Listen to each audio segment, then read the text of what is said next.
কালিমা পড়লেই হবে না, মহারানা আদায় করো মহারানা। আদম নবী ডাক দিয়া কয় কি দিয়া মহারানা আদায় করব? আল্লাহ জানায় দেয়, জিবরাইল জানায় দাও আদম যেন আমার দোস্ত হাবিবুল্লাহর প্রতি 11 বার দুরূদ পড়িয়া নেয়। আস্তে কন্যা হওয়া। বর্তমানে কালিমাও নাই, মহারানাও নাই।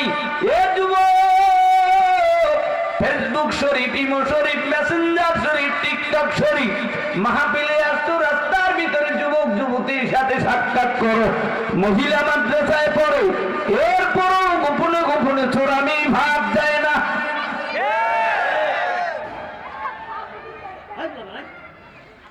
এ পোলাপানের তো দোষ না, দোষ হইল ঘরের গার্জিয়ান। আগের যুগে ছোট বাচ্চারাও মুরব্বীদেরকে দেখলে আস্তে করে দাঁড়িয়ে থাকতো, বলে হুজুর বয়স কত? আমার বয়স 37। 2 দশকের আগে যারা দুনিয়ার ভিতরে বড় হয়েছে তারা এখনো আদববান। 2 দশকের পরে যারা দুনিয়ায় আগমন হয়েছে এরা হলো সব টিকটক আর ফেসবুক আর মোবাইলের ভক্ত। কথা কোন ঠিক কিনা? আব্বা জানেরা, যুবক ভাইরা, ওদের তো কিচ্ছু করার নাই।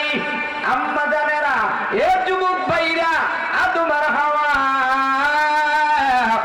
জান্নাতের ভিতরে আদম নবী 11 বার দুরূদ পড়ে নিল, মহারানা আদায় হয়ে গেল। জান্নাতের ভিতরে স্বামী স্ত্রী আরাম করতেছে। আল্লাহ তাআলা বলে দিলেন, জিবরাইল জানায় দাও জান্নাতের ভিতরে একটা গন্ধম ফল গাছ আছে, সাজারাতুন শব্দ ব্যবহার হয়েছে। এই গাছের ফল যেন খায় না, যদি খায় তাহলে কিন্তু জালেমের অন্তর্ভুক্ত হবে। শুধু তাই নয়, জান্নাত থেকে বের হতে বাধ্য হবে। মিস্টার ইবলিস ডাক দিয়া কয়, আদম আর হাওয়া এই গাছের ফল খাও, যদি খেতে পারো চিরঞ্জীব চিরনরাত এই জান্নাতে থাকতে পারবা। সুখে থাকলে ভূতে গিলাই। আদম আর হাওয়া জান্নাতের ভিতরে গন্ধম ফল খেয়ে নিল। সাথে সাথে বাথরুমের ব্যাগ এসে গেল। আল্লাহর ফেরেশতা জিবরাইল জানায় দেয়, জান্নাতের ভিতরে বাথরুমের জায়গা নাই, তোমরা সালিমের অন্তর্ভুক্ত হয়েছো। আল্লাহ জানায় দেয়, জিবরাইল হাওয়াকে শ্রীলঙ্কায় ছেড়ে দাও, আদম সফিউল্লাহকে ঝোপটার মাটিতে ফেলে দাও।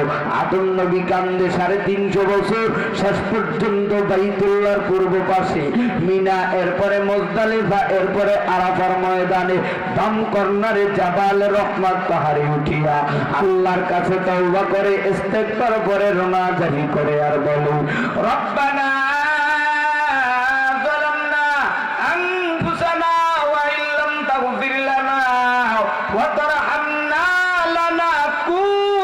লানাকুনান্না মিনাল খাসিরিন। বাবা আদম এক ভুলের কারণে যদি আল্লাহর কাছে রোনাজারি করতে পারে রে মুমিন, এ ঢাকা মানিকগঞ্জ রাজন্যপুরের ইমানদারেরা, 1 নম্বরে কালিমা পড়েছো জান্নাতের নেশায়, 2 নম্বরে দুনিয়ায় জাহেরে বাতেনে, রাতে দিনে গোপনে প্রকাশ্যে জাহেরে বাতেনে, দেশে বিদেশে কে কোন দিন কোন গুনাহ করেছো, জেনার গুনাহ, সুদের গুনাহ, মায়ের হক, বাবার হক, তারা বর্ষের হক, মসজিদ মাদ্রাসায় এতিম অসহায় অনাথ, আল্লাহর হক, নবীর হক, বান্দার হক কে কোন জায়গায় নষ্ট করেছো, গুনার কাজে লিপ্ত হয়েছো। জীবনের সব গুনাহ থেকে আদম সফিউল্লাহর মতো কারা কারা তওবা করবা, তারা 2 হাত তুলে আল্লাহ বলে ডাক দাও। সোজা করো, সোজা করো, আল্লাহকে এমন সুন্দর করে তওবার নিয়াতে ডাক দাও। আল্লাহ তোমার দুনিয়ায়, তোমার জমিনে তওবার নিয়াতে 2 হাত তুলেছি তোমার জান্নাতের নেশায়।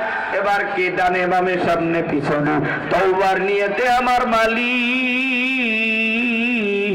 আল্লাহরে কত সুন্দর ডাক দেবা। এবার একটা জবান খুলে আল্লাহ বলে ডাক দাও। হাতটা নামাও, তওবার নিয়াতে হাত তুলেছি মালিক তোমার জান্নাত চাই। এবার আব্বা জানেরা, যুবক ভাইরা, জান্নাতে যেতে হলে অনেকগুলো কাজ করা দরকার। আল্লাহ তাআলা বান্দার জন্য জান্নাতে যাওয়ার জন্য একখানা চিঠি, একখানা গ্রন্থ, একখানা পুস্তক পাঠায় দিলেন। দুনিয়ার সব মানুষের লিডার পয়গম্বর বিশ্ব নবী মুহাম্মদুর রাসূলুল্লাহ সাল্লাল্লাহু আলাইহি ওয়াসাল্লামের উপর। আব্বা জানেরা, সেই কোরআনুল কারীমের মধ্যে থেকে 114টি সূরার মধ্যে থেকে আমি সূরা আসর তেলাওয়াত করেছি। সব ঘটনা বলবো, তাফসীরও করব। কেবলমাত্র ভূমিকা শুরু হলো। আদম হাওয়া থেকে কেন ঘটনা শুরু করলাম? কারা কারা আমার নবীকে পাগল মোহাম্মদ বলে গালি দিয়েছিল? কারা কারা নবীর রওজার থেকে লাশ চুরি করতে চেয়েছিল? কারা কারা বিশ্ব নবীকে 3 বছর জেলখানায় রেখেছিল? কারা কারা ইব্রাহিম নবীকে আগুনে ফেলেছিল? কারা কারা ইউসুফ আলাইহিস সালামকে কূপের ভিতরে ফেলেছিল? কারা কারা ইমাম আবু হানিফাকে বেতের আঘাত দিয়ে জেলখানা থেকে বিদায় দিয়েছিল? কারা কারা ভারতের 80,000 আলেমদেরকে ওই গাছের সাথে লটকা দুনিয়া থেকে বিদায় দিয়েছিল? সেদিনের কথা বলি নাই। আদম আর হাওয়ার ঔরজাতে আল্লাহ তাআলা 2টা সন্তান দিয়েছেন, হাবিল আর কাবিল। হাবিল আর কাবিলের ভিতরে হত্যা, মারামারি, কাটাকাটি। এরপর আবার আল্লাহ আদম আর হাওয়ার ঔরজাতে শীষ আলাইহিস সালামের আগমন করায় দিল। শীষ আলাইহিস সালামের ঔরসে নূহ নবীর আগমন হলো। নূহ নবীর আবার 4 জন সন্তান, হাম, সাম, ইয়াফাস। হামের ঔরজাতে ইব্রাহিম নবীর আগমন। ইব্রাহিম নবীর আবার 2 জন বিবি। 2 জনের মধ্যে একজন সারা, দ্বিতীয় জন হাজেরা। হাজেরার ঔরজাতে ইসমাঈল আলাইহিস সালামের আগমন। ইসমাঈলের ঔরজাতে আমাদের নবী মুহাম্মদুর রাসূলুল্লাহ সাল্লাল্লাহু আলাইহি ওয়াসাল্লামের আগমন। সারার ঔরজাতে ইয়াকুব নবীর আগমন। ইয়াকুব নবীর আবার 2 জন বিবি। প্রথম বিবির ঘরে আল্লাহ 10টা সন্তান দিল। দ্বিতীয় বিবির ঘরে আল্লাহ 2টা সন্তান দিল। একটার নাম ইউসুফ আর একজনের নাম বিনিয়ামিন। ইয়াকুব আলাইহিস সালাম ইউসুফকে বেশি ভালোবাসতো। আগের ঘরের 10 ছেলে ইউসুফের ভালোবাসা সহ্য করতে পারে না। রে আব্বা জানেরা, মুসলমানেরা, ইয়াকুব নবীর প্রথম বরের প্রথম ছেলেটার নাম ছিল ইয়াহুদা। ইয়াহুদা নামের বেঈমান 12 বছরের ইউসুফের গায়ে আঘাত করে ওরা 10 ভাই মিলিয়া আমাদের এই পাড়া, এই দেশে, এই গ্রামগঞ্জ, ইউনিয়ন, থানাওয়ার্ড, জেলা বিভাগ, আমার আত্মীয় স্বজন, আমারই ভাই, একই বাবার ঘরের খানা খায়। একজনে বাইতুল্লাহ যায়, আর একজনে গির্জা মন্দিরে গির্জায় যায়, উপসালায় যায়। একজনে টুঙ্গি যায়, আর একজনে যাত্রা ভ্যান্ডেলে যায়। একজনে মসজিদে যায়, আর একজনে মন্দিরে যায়। তবে শুনে রাখো, এ মুসলিম মুসলমান, মুসলমানের শত্রু হিন্দু, বৌদ্ধ, খ্রিস্টান এখন নয়। মুসলমানের শত্রু মুসলমানের ঘরের মুসলমান ভাইরা। কথা কও ঠিক কিনা?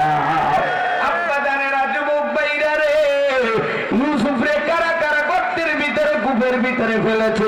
নিজের বাবার ঔরজাতের সন্তানেরা আমার নবীকে কষ্ট দিয়েছে। নিজের চাচা আবু বকর নামের বেঈমান। শুনে রাখো মুসলমান, যারা কালিমা পড়েছো, জান্নাতে যেতে চাও, তাওবা করেছো, জান্নাত পেতে চাও, এবার তোমাদের জন্য সুসংবাদ শুনে নাও।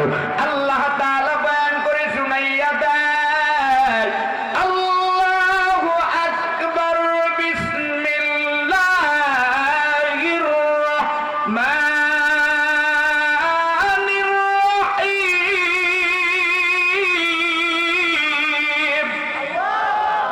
ওয়াল আসরি ইন্নাল ইনসানা লাফি খুসর। আল্লাহ তাআলা বয়ান করে শুনায় দেয়, ওয়াও হরফের অর্থ হলো শপথ, কসম। আসরুন শব্দের অর্থ সময়। আল্লাহ তাআলা সময়ের কসম করলেন। সময় দিছে বান্দা তোমার গাঁজা খাওয়ার জন্য নয়, মদ জুয়া তাস খেলানোর জন্য নয়, জেনা করার জন্য নয়, ব্যভিচারী করার জন্য নয়। আমি আল্লাহ সময় দিছি, আমি আল্লাহর গোলামি করার জন্য। এ আল্লাহর গোলামেরা, ইমানদারেরা, ও নবীর উম্মতেরা গো, আল্লাহ বলে ইন্নাল ইনসানা লাফি খুসর, নিশ্চয়ই দুনিয়ার মানুষ ক্ষতিগ্রস্ত। কোন মানুষ ক্ষতিগ্রস্ত হবে? শোনো, সেই মানুষের সিনার ভিতরে ঈমানের নূর নাই, এরাই হবে ক্ষতিগ্রস্ত। এবার একটু আওয়াজ তুলে বলেন আব্বা জানেরা, আমাদের সিনার ভিতরে ঈমানের নূর আছে না নাই? আওয়াজে বোঝা যায় মনে হয় ঈমানের না। গাছের ভিতরে ফরমালিন লাগছে, একটু আওয়াজ তুলে বলেন আমাদের সিনার ভিতরে ঈমানের নূর আছে না না? আল্লাহ তাআলা বলে ইল্লাল্লাযীনা আমানু, ঈমানদারেরা, মুমিন তিন কথার নাম, ইকরার বিল লিসান, আমাল বিল আরকান, তাসদীক বিল জিনান। মুখে স্বীকার করো আল্লাহ এক, অন্তরে বিশ্বাস করো আল্লাহ এক, কাদের দ্বারা পূর্ণ করে দেখাও আল্লাহ এক। এরপরে বলু শোনো গো, মুমিনের চারটা কর্মসূচি: 1 নম্বরে দাওয়াত, 2 নম্বরে তালিম, 3 নম্বরে তাসবিহা, 4 নম্বরে জিহাদ। দাওয়াত কেমনে দিবা? আল্লাহর নবী পয়গম্বর বলে ক্বালান নবী সাল্লাল্লাহু আলাইহি ওয়াসাল্লাম আসসালামু ক্বাবলাল কালাম। দাওয়াত দিতে হলে আগে সালাম দাও। দেখবা মেম্বার, চেয়ারম্যান, এমপি, মন্ত্রীরা তোমার বাড়ি ভোট দেওয়ার আগে, তোমার বাড়ি যাওয়ার সাথে সাথে আগে একটা সালাম দাও। কত সুন্দর সালাম! সালাম দেওয়ার পরে 2 হাত দিয়া এত সুন্দর করে মুসাফা করি, এরপর মহানাকা কোলাকুলি করে কপালে একটা চুম্বন দেয়। এমন ভালোবাসায় মগ্ন হইয়া তুমি তোমার নেতার পাগল হইয়া ভোট কেন্দ্রে যাইয়া ভোট দাও। আমার মালিক এত সুন্দর অক্সিজেন, বাতাস, পানি, হাওয়া, মাটি সব 18,000 মাখলুকাতকে আমার জন্য, তোমার জন্য খেদমতে নিয়োজিত করে দিব। ওই মালিকের নামটা কেন গোলাম ডাক দাও না? আল্লাহ তাআলা মুমিনদের কর্মসূচি দিলেন 4টা। 1 নম্বরে দাওয়াত। দাওয়াত যদি দিতে চাও, হিংসা বিদ্বেষ ভুলে যাও, কেউ